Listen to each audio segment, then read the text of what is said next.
오늘 홍준표 전 시장이 이준석 후보에 대한 투표는 사표가 아니고 미래에 대한 투자다 이렇게 반응을 했는데 이거 좀 어떻게 생각하실까요?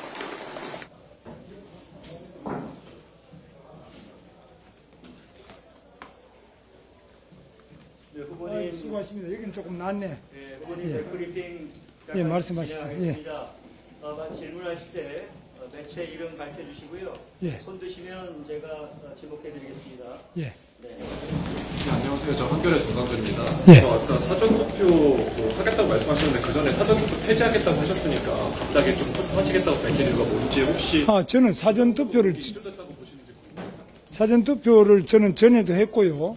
사전투표의 문제점을 개선해야 되는데 제가 볼 때는 그런 문제점을 생각할 때는 사전투표가 가지고 있는 여러 가지 문제가 개선되지 않은 상태에서 투표하는 것은 위험성이 있다고 봅니다. 그러나 지금 현재 선관위하고도 이야기했는데 자기들 나름대로 최선을 다해서 관리를 하겠다 그러고 또 지금 현재 있는 제도에서 우리가 투표하지 않을 때는 너무 또 더 큰 문제가 발생하기 때문에 일단 사전투표를 해야 된다고 보고 또 저도 또 하겠습니다. 네, 오늘 오전에 정치개혁 관련된 입장도 발표하셨는데 그런 내용 포함해서 질의해 주시면 되겠습니다. 또 손 들어주십시오. 예. JTBC 강의원이사입니다. 네. 아침에 당정관계 관련 정치개혁 방안 발표하셨는데 네. 사실 당장 전임 및 윤석열 전 대통령도 여러 차례 당무 개입을 했다 이런 비판이 있었거든요. 이런 부분에 대한 반성을 이렇게 여간에 담았다 이렇게 볼 수 있을까요? 여러 가지로 제가 볼 때는 대통령과 당의 관계가 정상적인 당정 협의를 넘어서서 당의 자율적이고 정상적인 운영을 방해하는 경우도 있습니다.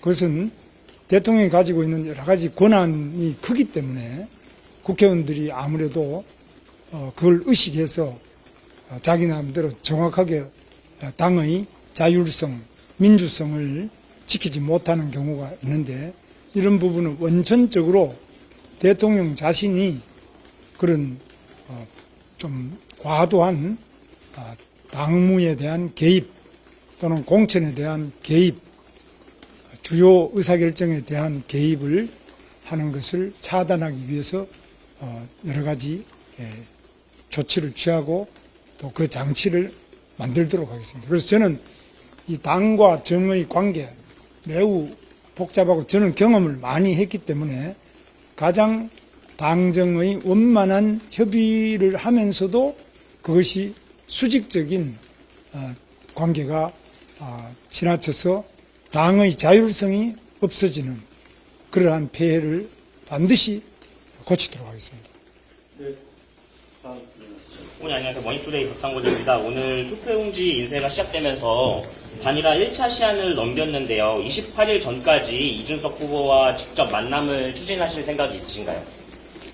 예, 여러 가지 각도에서 지금 만나는 계획이나 이런 것도 추진을 하고 있습니다만은 그러나 언제까지 어떻게 된다 이런 것들은 말씀드릴 수 있는 제가 형편이 안 되네요.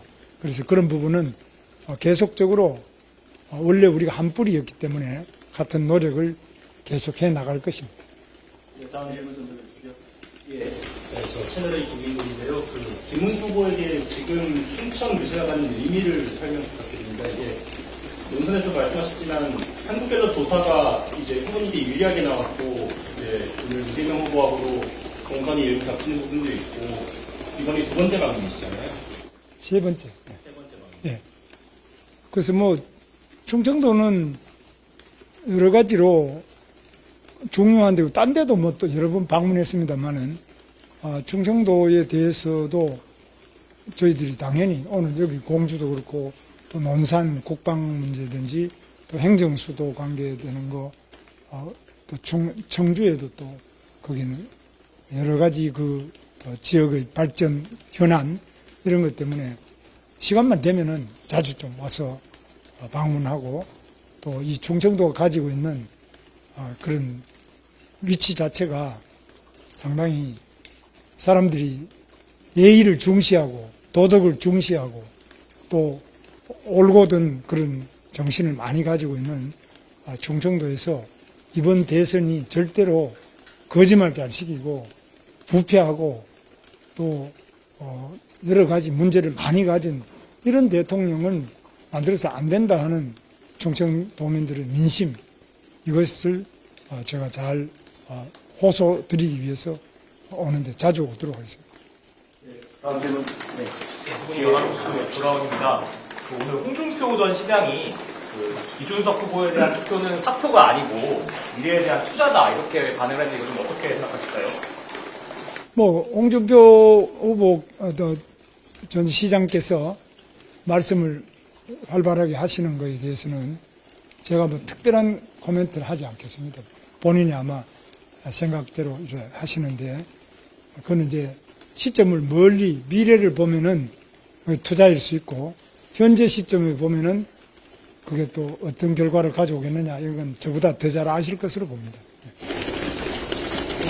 네. 후보님 안녕하세요. MBC 고진님인데요. 아까 우천 유세에서 박근혜 전 대통령의 명예 회복과 억울한 점이 있다 이렇게 말씀하셨는데 어떤 방식으로 진행을 하시겠다는 부분이 박근혜 대통령께서 이제 그동안에는 여러분 아시는 것처럼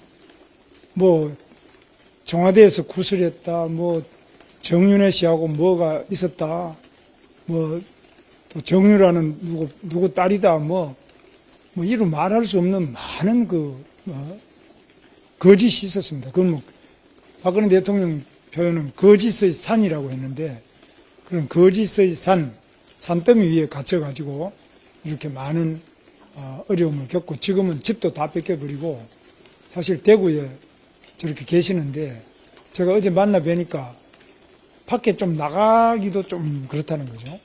정상적인 그런 생활을 하시기가 참 어려운 처지에 와 있습니다. 그래서 최소한도 박근혜 대통령이 전직 대통령으로서 기본적인 생활은 하실 수 있도록 해드리는 것이 맞지 않느냐. 그분이 이미 감옥도 갔다 오시고 4년 이상 감옥에서 계셨는데 그런 대통령이 없고요. 우리나라 대통령 중에 또 세계 대통령 최장기간 수감돼 계시고 집도 다 한 채밖에 없는 집이 다 뺏기고 돈도 없고 아무것도 없잖아요. 이런 부분에 대해서는 우리 국민들이 그분이 과연 그렇게 파렴치한 사람이었나, 그렇게 보도된 것처럼 그렇게 나쁜 사람이었냐, 저는 그거는 명예가 회복될 필요가 있다고 생각합니다. 네, 여기까지 진행할까 합니다. 마지막으로 딱 한 질문 하나만 더 받겠습니다. 그러면. 네. 서울시민 박진웅입니다. 당무 개입을 원천적으로 차단하기 위한 구체적인 방안이 있는 수도 있고.